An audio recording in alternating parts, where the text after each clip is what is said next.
On time in full, it's an important KPI for supply chain organizations. It's also important to use it in different ways within manufacturing. Hello, I'm Tom. Welcome to my channel where we talk about continuous improvement in an industrial setting. And today's lesson is basically a very simple one. So if you only want to take one thing from this video, it is use OTIF on your inbound supply chain as well. Now let's unpack that. On time in full, OTIF, is an important KPI for managing supply chain. Now, how do you usually use this? If we have our industrial or manufacturing type of supply chain, then what we see is that sort of the customer service, sales, that type of organization, so the outbound logistics, the outbound supply chain, they will measure if we can serve our customers on time on all of their orders and in full. So we really give them the full order that they ordered with us. This is important because it is the biggest predictor of customer satisfaction. You want to have a good product, but also you want to deliver it just when they want it. Having said that, of course, there are little details like you can not accept orders. You can say, well, guys, within a week, delivery of such a batch is not possible, so we will not accept this order. You can have it in 3 weeks, or you can have it split over weeks. Things like that happen, and maybe your customer wouldn't like that as much as just being able to order whenever they like. But the thing is, when your supply chain, when your organization makes that commitment to, yes, you will get it before the 1st of next month, then you had better get it over there. Now, that is what you measure with on time in full. Now, when we think about setting up a good logistics around our manufacturing processes, we talk about keeping the 4 M's stable, right? So we need good machinery, we need methods, we need to know what we're doing, material has to be of quality, our people need to be competent in what they have to do. But materials, they don't just have to be good. The materials also have to be there when you want to produce. So the same concept of OTIF is also a very important one on the inbound side. And this is something I would advise you to think about taking up probably in your weekly or monthly performance control meetings on manufacturing as well. Sort of the almost lowest level where you involve the supply chain part into your operations review, into your performance control meetings. Also set up that KPI because it is super important as a predictor, as a forward-looking, almost like an activity indicator more than performance indicator, to ensure good performance.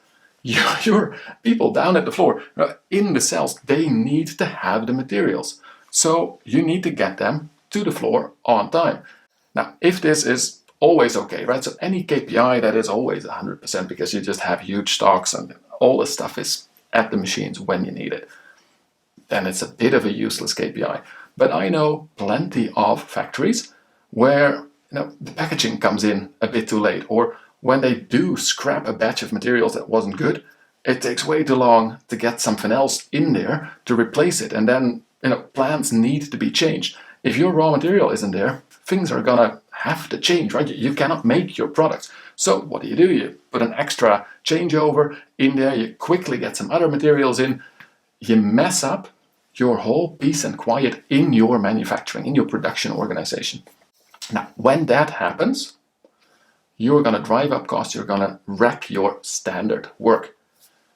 So if your organization has any problems, so listen to your production people, right? If they have any problems of the materials, the ingredients, the raw materials, the base stuff, the semi-finished goods, whatever they need for their productive units to be at the workplace on time, then this is really a good one to put in place as a frequent measurement of how your internal supply chain and your inbound supply chain are operating. The same, by the way, and then we get into the little bit more nitty-gritty, you can also do on these medium points. So when you say after the first production part of we've got a semi-finished good that goes into warehousing, and then we pull it back out for the next step, maybe the assembly part or the second transformation, and it comes back from the warehouse. That too needs to happen on time. In my experience, this usually is not a big problem because it's all internal logistics, but there are a couple of factories that I've also worked with and a number of sort of industries where it is a bit more common, that too is a tricky part. Now, of course, you can go the route of just put everything on the floor, but you have a lean mind, I hope, so you know that that is not the answer, right? You're not going to put a lot of inventory right next to the machine. That will always make you on time in full, but it will practically not help you. So this really is about the leaner you make your internal supply chain, those internal small logistic steps, when you have your milk run set up, when you have your Kanban set up, when you have not a lot of space around your machines that is filled with all kinds of materials, then it becomes more and more important that the resupplying is really working.